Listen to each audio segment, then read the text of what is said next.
Okay, this is what we've got going now. This is our Cessna 310. It's a 1/4 inch scale. It's being modified right now because it is going to give us a chance to see how an airplane that has heavy weight and little wing reacts with the Nobias. Now, as we look here, of course, on the Nobias format, we're going to use a diskette, which has already proven to be almost 100% laminar flow event. It's nothing, well, it's pretty new in that this approach, what we're designing here, of course, is going to add lift to this aircraft in a very interesting way. It's going to add lift without drag. So what we're got a little storm here brewing in Texas. You see outside the window there. Good sweep of a number of the other formats we got going here. Few wrecks. This one was a test plane, flying really good. I think we had an aileron problem with it this morning, but we didn't totally lose it. We just broke the firewall, and we've broken our firewall. That's pretty common. Here's the Raptor, which is an extremely good test bed. Well, you don't break the firewall on this one when you have an accident. We ran into the car the other day. It was flying without the Nobias. We were getting a performance check on it, and it was slowing down too much, and ran into the automobile. But anyway, we fixed it, and it's ready to go. That's what we do. We do a lot of fixing around here.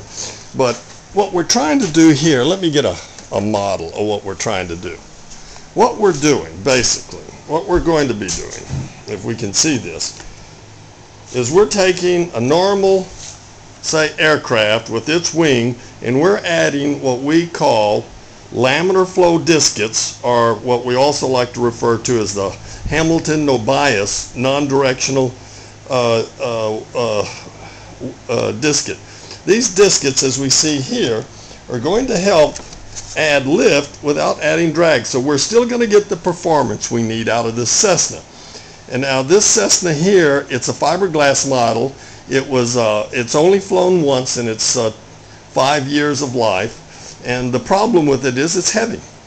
Way too heavy, because it's all fiberglass. Even these big old tip tanks are fiberglass. So what happens is that this airplane's very hot, and without an expert flyer at the controls, they have a lot of problems with it. It's also real tail heavy, which we can fix with the Nobias.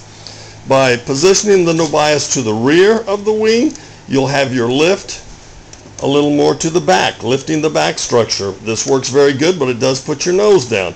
If you adjust right over the CFG, you get a nice just total lifting effect on a well-balanced airplane. This airplane was not well-balanced, and as you can see here, we had to modify.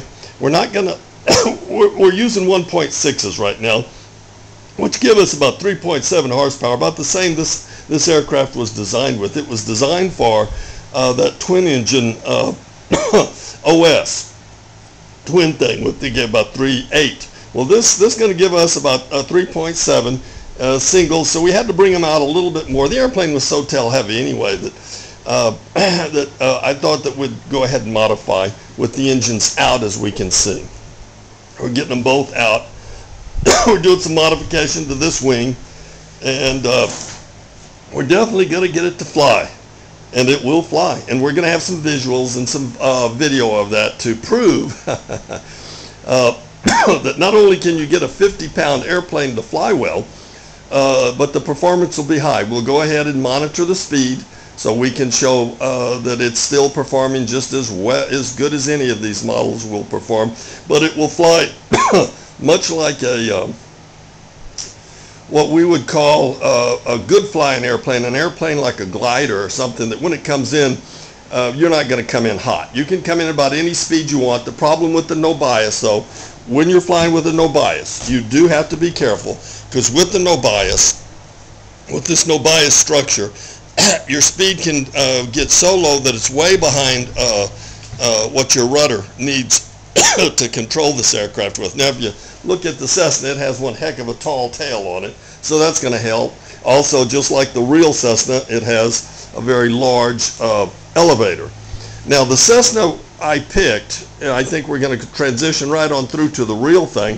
The Cessna 310 is a very interesting aircraft. When it was designed and built, a lot of people don't know this, but this airplane, to maintain speed and building comfort for the company that put it out, Cessna, the wing on a Cessna 310 is the same wing you find on a Cessna 210 or a Cessna 180. It's about a 36-foot wing. And quite frankly, that's why this aircraft, with the more weight on it, on that wing, needs about 90 miles per hour. Got to get up there between 90 and 100. You don't want to fall below that speed because this airplane will whip stall on you really fast. And they require that because the wing is the same thing. It's lifting a lot more weight than that Cessna 180 or that Cessna 210 does. And the Cessna 310, when first envisioned, was designed with that wing because that's what Cessna was building. And right in there is where lies the bad nature of this airplane. And it's killed a lot of people. It will whip stall on you if you don't watch your speed. And of all things, this is like the RVs, those little homemade jobs, those aluminum jobs that everybody likes so much. This thing, if you get it too slow on final, what you're going to do is you're going to have it stall and spin off on a wing. Well, with the Nobias, of course, the reason we want to use the Nobias, and that's why we've designed this, is that as it comes out here, when that wing drops, the lifting will switch. The direction of air is going to come into this line of attack, and this wing and this diskette is still lifting. So therefore, you will find that this airplane will not fall off on a wing. What they're going to do, of course, we don't know too much about the way this tip tank is, so we're going to go ahead and place us a Nobias right here too on the whip on these big old tanks, so we get a really nice lifting effect when this airplane wants to stall off. So what you'll notice this airplane doing, of course, is wallowing and getting really slow, but not stalling and spinning. Okay, we'll close on that note. Yeah.